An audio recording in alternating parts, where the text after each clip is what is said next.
Halo Soccermania, balik lagi bareng saya dengan 28 berita paling update hari ini. Langsung kita masuk ke informasinya. Fiorentina harus bersusah payah melewati drama 120 menit saat tumbang 2-4 di markas Jagiellonia Białystok pada leg kedua Conference League. Bartosz Mazurek tampil menggila dengan torehan hat-trick di menit ke-23, menit ke-45, dan menit ke-49 yang sempat menyelamatkan agregat. Sebelum akhirnya Nicolo Fagioli di masa injury time dan Moise Kean di babak perpanjangan waktu memastikan langkah tim tamu.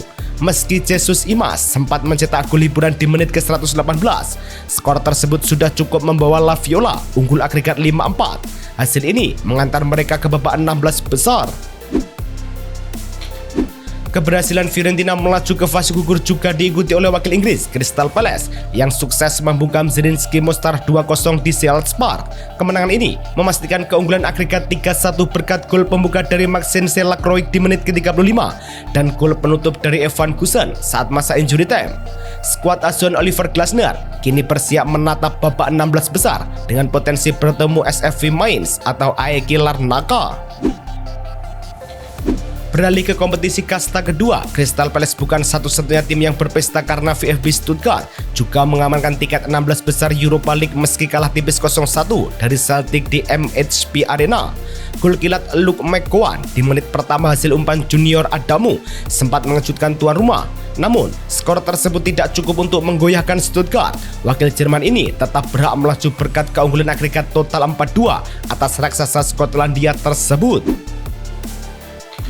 Nasib serupa yang mengandalkan keunggulan agregat dialami Lille saat mereka berhasil membalikan keadaan dengan kemenangan 2-0 atas Crvena Zvezda di Stadion Ratko Mitic. Setelah tertinggal 0-1 pada leg pertama, bomber gaya Olivier Giroud langsung menyamakan agregat di menit keempat sebelum Nathan Ngoy mengunci kemenangan pada menit ke-99 di babak perpanjangan waktu. Hasil manis ini resmi membawa Lille melenggang ke babak 16 besar dengan agregat tipis 2-1.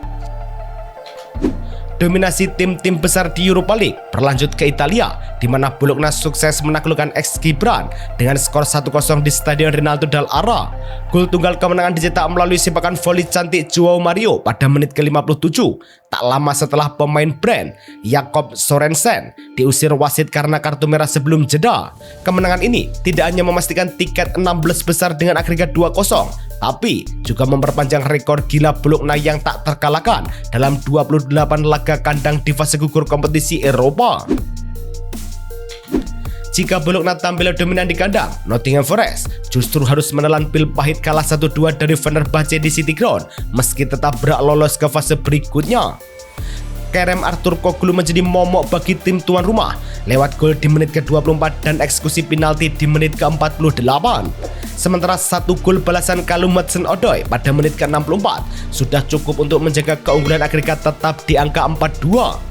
Dengan hasil ini, Forest pun tetap memelihara asa untuk mengulang sejarah manis meraih trofi Eropa seperti di musim 1979-1980 silam.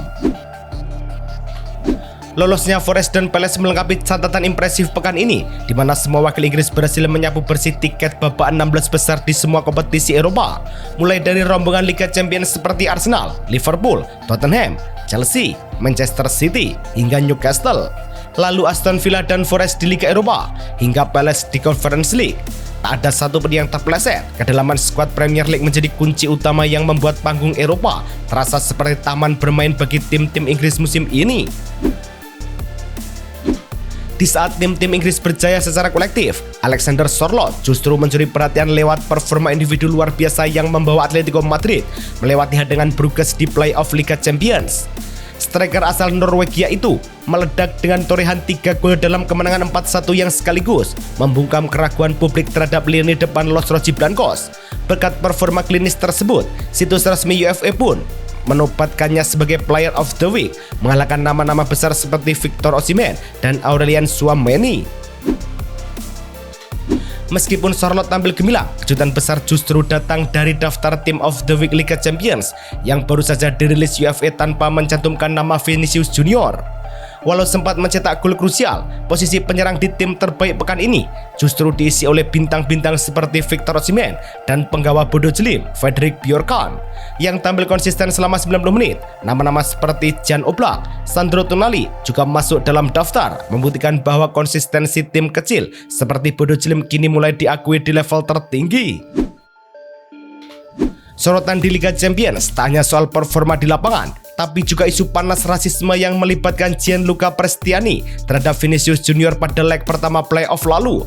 Menanggapi kabar yang beredar di media Portugal, pihak Benfica langsung merilis pernyataan resmi yang membantah keras bahwa pemainnya mengaku telah melakukan tindakan rasis. Pihak klub menegaskan bahwa Prestiani hanya meminta maaf kepada rekan setimnya atas kegaduhan yang terjadi, namun tetap konsisten membantah tuduhan sebutan monyet kepada winger Real Madrid tersebut. Saat drama rasisme memanas di Eropa, ex-bek Chelsea Kurt Zouma justru memilih hengkang jauh ke Timur Tengah setelah petualangannya di Rumania berakhir tragis. Setelah hanya mencatatkan 4 penampilan bersama CRF Cluj akibat cedera berkepanjangan, jurnalis Santi Auna melaporkan bahwa bek asal Prancis itu kini resmi bergabung dengan Al-Was di Dubai.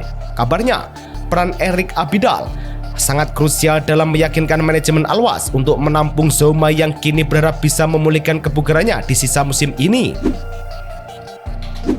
Pindah ke Turki, situasi Mauro Icardi di Galatasaray juga sedang berada di ujung tanduk seiring menit bermainnya yang makin tergerus sejak kedatangan Victor Osimhen. Meski masih tajam dengan koleksi 15 gol, Icardi tercatat baru 10 kali menjadi starter musim ini, yang memicu rumor hingga saat kontraknya habis nanti.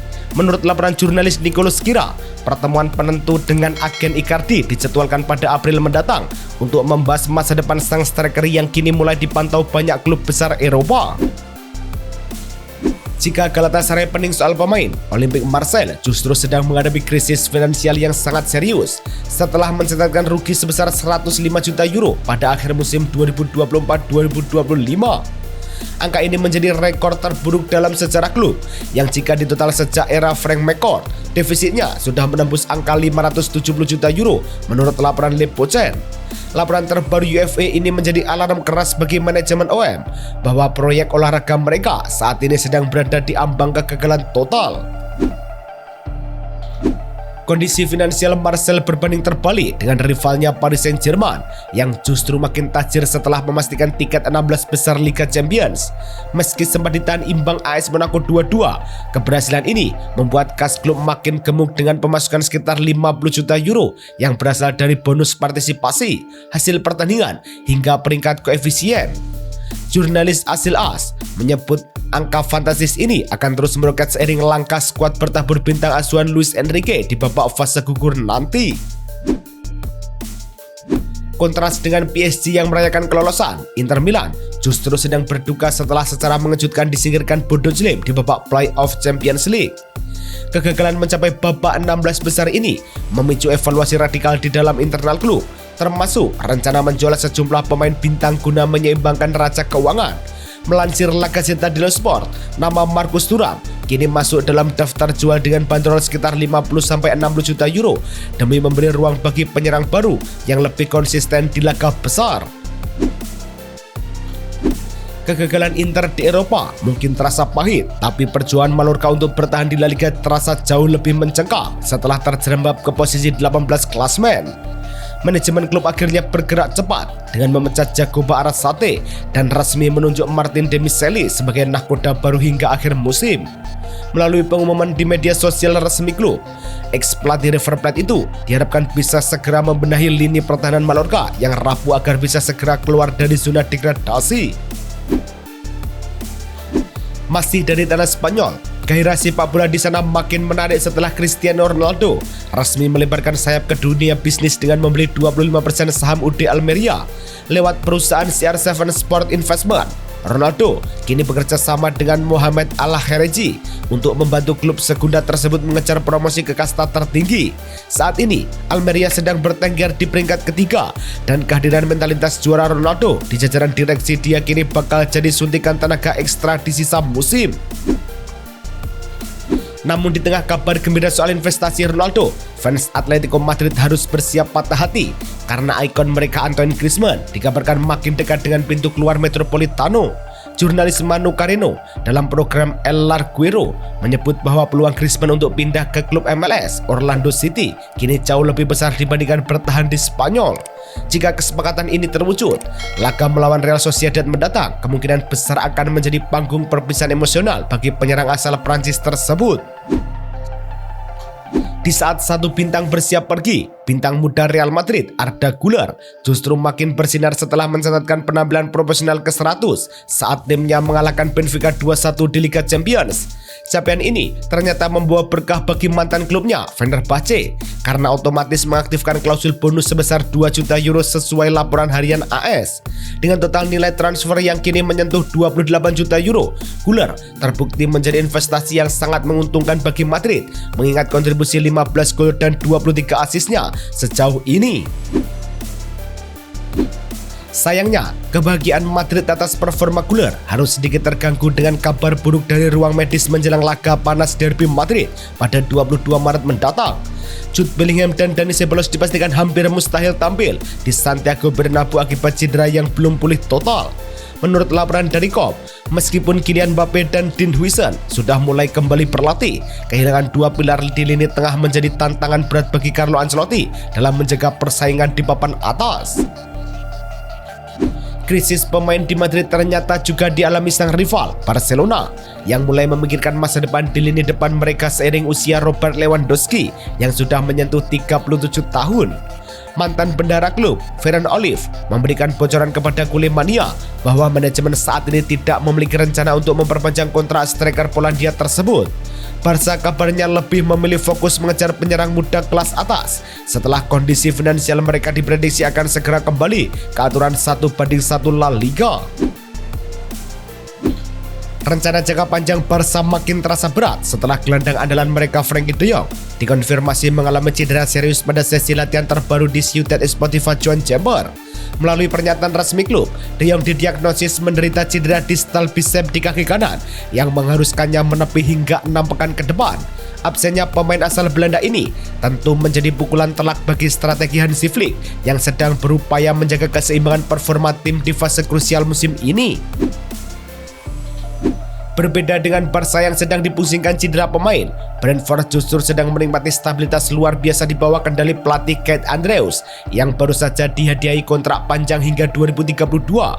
Sejak menggantikan Thomas Frank, Andrews sukses membawa Brentford bertengger di posisi 7 Premier League serta melaju jauh di turnamen piala domestik. Pile Giles selaku petinggi klub menyatakan melalui situs resmi mereka bahwa performa impresif ini membuat manajemen tak ragu untuk memberikan komitmen jangka panjang kepada sang pelatih. Situasi kontrak yang stabil di Brentford berbanding terbalik dengan kondisi Joe Gomez di Liverpool yang dikabarkan mulai mempertimbangkan untuk angkat kaki dari Anfield. Setelah hanya menjadi starter sebanyak 9 kali musim ini, laporan Daily Mail menyebutkan bahwa pihak klub tidak akan lagi menghalangi keinginan Gomez untuk pergi pada bursa transfer mendatang. Dengan kembalinya para bek muda seperti Jeremy Jacquet dan Giovanni Leoni, masa depan bek senior ini tampaknya memang sudah tidak lagi berada di Merseyside. Bukan cuma Joe Gomez, bek sayap senior Andy Robertson juga dikabarkan sedang berada di penghujung karirnya bersama Liverpool setelah pembicaraan kontrak barunya menemui jalan buntu. Laporan terbaru menyebutkan bahwa kapten Skotlandia itu mulai terbuka dengan tawaran dari Tottenham Hotspur yang ingin memboyongnya pada Januari mendatang. Setelah 9 tahun memberikan segalanya untuk The Reds, perpisahan Robertson secara gratis di musim panas nanti tentu akan menjadi momen yang sangat emosional sekaligus kehilangan besar bagi publik Anfield. Keresahan soal kepergian pemain kunci juga merembet ke Manchester City, di mana Pep Guardiola dikabarkan harus turun tangan untuk membatasi komunikasi Erling Haaland dengan pihak Real Madrid. Demi menjaga fokus tim di jalur juara, Guardiola meminta agar segala pembicaraan soal transfer ditunda hingga musim kompetisi benar-benar berakhir. Langkah tegas ini diambil karena bagi Pep, stabilitas ruang ganti jauh lebih penting daripada distraksi rumor transfer yang melibatkan striker andalannya tersebut.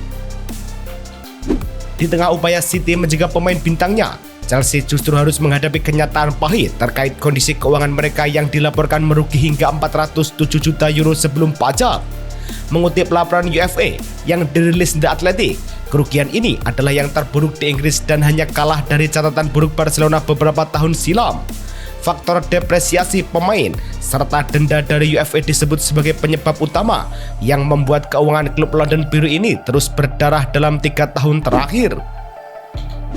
Masalah keuangan yang melanda klub-klub besar membuat Premier League kini mulai mencari terobosan baru dengan meluncurkan layanan streaming mandiri Premier League Plus di Singapura. Dalam Forum Business of Football Summit, Richard Masters mengungkapkan bahwa langkah ini merupakan strategi liga untuk tidak lagi bergantung sepenuhnya pada stasiun televisi lokal dengan menayangkan 380 laga secara langsung selama 6 tahun ke depan lewat kerjasama dengan StarHub. Proyek ini diharapkan bisa menjadi cetak biru bagi ekspansi global Premier League di masa depan. Selesai sudah maraton 28 berita kita. Terus pantau Blessing Soccer News untuk update setiap harinya. Saya undur diri. Salam Soccer Mania.